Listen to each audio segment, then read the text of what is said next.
श्री शिवाय नमस्तुभ्यम। आज पंडित जी की पंच पुष्प महापुराण कथा का पहला दिन था, जिसमें पंडित जी ने एक पुष्प के बारे में इतनी सारी जानकारियां दी हैं जिसे जानकर आप भी खुश हो जाएंगे। तो आज मैं आपसे पहली बार बोलूँगी कि वीडियो को पूरा एंड तक ज़रूर देखिएगा, क्योंकि वीडियो में बताई जाने वाली सारी जानकारियाँ बहुत ज़्यादा महत्वपूर्ण है। हमें पुष्प कब तोड़ने चाहिए, यदि पुष्प नहीं है तो हमें उसकी जगह क्या चढ़ाना चाहिए, वो कौन सा पुष्प है जिसके चढ़ाने से आपकी सारी मनोकामना पूरी होंगी। तो वीडियो एंड तक ज़रूर देखिएगा।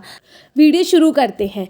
जब भी आप भगवान शंकर पे या किसी भी देवी देवता पर पुष्प चढ़ाएं, और यदि आप किसी पड़ोसी के पेड़ में से पुष्प तोड़ रहे हैं तो कभी भी बिना पूछे पुष्प नहीं तोड़ने चाहिए। यदि वो कह देते हैं कि हाँ आप पुष्प तोड़ लीजिए, फूल तोड़ लीजिए, तभी हमें भगवान शंकर पे या अन्य देवी देवताओं पर पुष्प चढ़ाने चाहिए, क्योंकि जब हम बिना पूछे फूल तोड़ते हैं तो वो चोरी की वस्तु कहलाई जाती है। दूसरी बात, यदि हमारे पास फूल नहीं है तो उसकी जगह हम क्या चढ़ाएं, तो गुरुजी ने बताया अगर आपके पास फूल नहीं है तो कोई बात नहीं है, आप उसकी जगह एक दाना चावल का भी चढ़ा सकते हैं। तीसरी महत्वपूर्ण जानकारी, कभी भी पुष्पों को धोया नहीं जाता। आज तक हम लोग क्या करते थे, मार्केट से फूल ला रहे हैं या पेड़ों पे से फूल तोड़ते हैं तो हम लोग उसको धो लेते हैं, लेकिन नहीं, हमें पुष्पों को कभी भी धोना नहीं चाहिए। चौथी जानकारी, पुष्प ना बिना नहाए तोड़े जाते हैं। अक्सर क्या करते हैं कुछ लोग, हम नहा के पुष्प तोड़ते हैं, कुछ लोग बिना नहाए तोड़ते हैं। तो गुरुजी ने बताया कि हो सकता है लोग बार ये कहें कि बिना नहाए अगर हम पुष्प तोड़ेंगे तो वो कहीं हमें पाप ना लगे, या हम तो नहाए नहीं है तो कैसे तोड़ सकते हैं। जब हम भगवान पर पुष्प समर्पित करते ना, तभी हमारे जितने भी पाप होते हैं वो दूर हो जाते हैं। तो इस बात को ध्यान रखिएगा। चलते हैं अपने एक उपाय की तरफ। यदि आपको लगता है, अगर आप चाहते हो ना कि हमारे मुख में कभी रोग ना हो, कभी ऐसी कोई बीमारी ना हो जिससे हमें बाद में परेशानी या होने लगे, तो आप दो बातों का ज़रूर ध्यान रखना कि कभी भी निर्माल्य वस्तु, यानी कि जो हम भगवान शंकर पे चढ़ा चुके हैं, उस वस्तु पर कभी भी हमें पैर नहीं रखना या उसको लांघना नहीं है। दूसरी बात, जहाँ पर भी मंदिर है या कथा स्थल है या तीर्थ स्थान है, वहाँ पर हमें कभी भी थूकना नहीं चाहिए, क्योंकि जब भी हम थूकते हैं, ठीक है, तो क्या होता है ना, जितने लोग भी वहाँ से निकल रहे हैं तो उसको नाप लेते हैं, लांग जाते हैं, तो जिससे जो दोष होता है ना वो उस इंसान को लगता है जो वहाँ पे थूक रहा है। तो इस चीज़ का ज़रूर ध्यान रखिएगा। दूसरा उपाय, यदि आपको लगता है कि आपकी जो ज़मीन है वो बंजर पड़ी हुई है, काफ़ी कोशिशें कर ली लेकिन उसमें खेती होती नहीं है, कोई भी अनाज उगता ही नहीं है, तो पंडित जी ने एक उपाय बताया है कि आप ना मंदिर में से निर्माल्य वस्तु इकट्ठी कर लीजिए, ठीक है, जो भी फूल, पत्ती, बेलपत्र जितनी भी हो, उसको आप ना अपनी ज़मीन को खोद लीजिए पहले और उसमें निर्माल्य वस्तु डाल दीजिए, ठीक है, जहाँ जहाँ आपको जो जो पेड़ लगाना है वहाँ पे। इससे क्या होगा ना, और आपको ना भगवान शंकर से प्रार्थना करना है कि हे भोलेनाथ, ये निर्माल्य के रूप में मैं आपको लेके जा रहा हूँ, तो मेरी जो बंजर भूमि पड़ी है ना उसको आप बंजर से एकदम हरी भरी भूमि कर दीजिए और मेरी जो भूमि है उसमें अनाज आना शुरू हो जाए। इससे देखिए दो फायदे हैं। पहला कि हम निर्माल्य वस्तुओं को नदी में नहीं बहाएंगे, तो इससे हमारी नदियाँ क्या होंगी, स्वच्छ रहेंगी, क्योंकि जब हम निर्माल्य वस्तु को ज़मीन में डाल देंगे ना तो क्या होगा, उससे खाद बनना शुरू हो जाएगी, है ना, तो खाद भी मिल जाएगी और दूसरा हमारी नदियाँ भी सुरक्षित रहेंगी, एकदम स्वच्छ रहेंगी। अब चलते हैं हम आपको एक विशेष जानकारी देने के लिए, जो है पराजिता का फूल या हार श्रृंगार। आप देख सकते हो स्क्रीन पे कि वो कैसा दिखता है। ऊपर से वो सफ़ेद कलर का होता है और नीचे की डंडी आपको नारंगी यानी कि ऑरेंज कलर की मिलेगी। सबसे पहले बताते हैं संतान प्राप्ति के लिए। आपने अक्सर आंकड़े के फूल वाला उपाय सुना होगा, लेकिन ये एक नया, एकदम बिल्कुल नया उपाय है हार श्रृंगार के पुष्प का। आपको एक पुष्प लेके जाना है हार श्रृंगार का। सबसे पहले आपको वो पुष्प अशोक सुंदरी की जगह पे चढ़ानी है, जिसका मुख ना शिवलिंग, जिसकी डंडी का मुख शिवलिंग की तरफ होना चाहिए और फूल का मुख वहाँ पे होना चाहिए जहाँ से पानी बहता है। थोड़ी देर बाद ही वही पुष्प उठा के आपको माता पार्वती के हस्त कमल पर रख देना है, जिसमें डंडी का मुख हमारी तरफ होना चाहिए और पुष्प का मुख भगवान शंकर की तरफ होना चाहिए।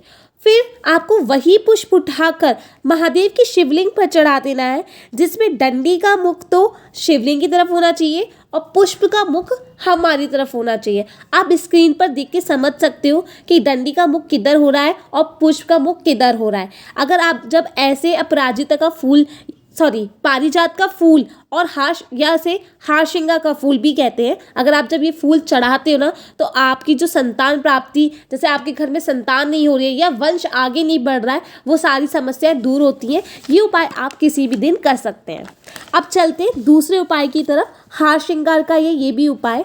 आपको क्या करना है कि हार श्रृंगार के फूल लेने हैं, कम से कम 20 से 25 फूल। हमें उसमें फूल की ज़रूरत नहीं है, फूल की जो नीचे की डंडी है ना, नारंगी रंग की डंडी, हमें वो चाहिए। ठीक है, 20 से 25 फूलों की हमें डंडियाँ चाहिए। उन डंडियों को आप सुखा लीजिए, धूप में नहीं सुखाना, ऐसे ही आप सुखा लीजिएगा। सुखाने के बाद क्या करना है, आप उसे पीस लीजिए। पीसने के बाद क्या होगा ना, चंदन तैयार हो जाएगा। अब आप जाइए महादेव बाबा की शिवलिंग की तरफ, यानी कि मंदिर में जाइए, और वहाँ पर क्या करना है, उस चंदन को थोड़ा सा घोल कर 3 उंगलियों से त्रिपुंड बनाना है। तो जो भी आपकी मनोकामना होती है या वैभव जो आपके धन से संबंधित समस्याएं होती है, या संतान प्राप्ति नहीं हो रही, या मनवांछित फल की प्राप्ति के लिए आपको हार श्रृंगार के केसर की डंडी का चंदन जरूर लगाना चाहिए, त्रिपुंड जरूर लगाना चाहिए। ठीक है, अब चलते हैं चौथे उपाय की तरफ। ये आपको शिवरात्रि में करना है। आपको शिवरात्रि के समय, देखिए महीने में 12 शिवरात्रियाँ आती हैं। ठीक है, तो हर महीने की शिवरात्रि पर अगर आप एक पुष्प भी महादेव बाबा की शिवलिंग पर चढ़ाते हैं तो ऐसा कोई काम नहीं है जो आपका पूरा ना हो। तो इतनी महत्वता है हार श्रृंगार के पुष्प की हमारे जीवन में। उम्मीद करती हूँ आपको सारी चीज़ें समझ आई हूँ। अगर कोई भी चीज़ ऐसी है जो आपको समझ नहीं आती, कमेंट बॉक्स में ज़रूर पूछिएगा, और आप लोग भी हार श्रृंगार का पेड़ ज़रूर लगाइएगा। पंडित जी ने एक चीज़ और भी बताई थी, हार श्रृंगार का जो पुष्प होता है ना, यदि हम 3 तरह की शिवलिंग पे चढ़ा देते हैं तो हमारी जल्दी से जल्दी मनोकामना पूरी होती है। पहला शिवलिंग जो नर्मदेश्वर शिवलिंग होता है ना, जो नर्मदा की नदी से निकलकर जो पत्थर निकलता है उससे जो शिवलिंग बनता है, ठीक है, अगर उस पर हम पुष्प चढ़ाते हैं हार श्रृंगार का तो हमारी मनोकामना जल्दी पूरी होती है।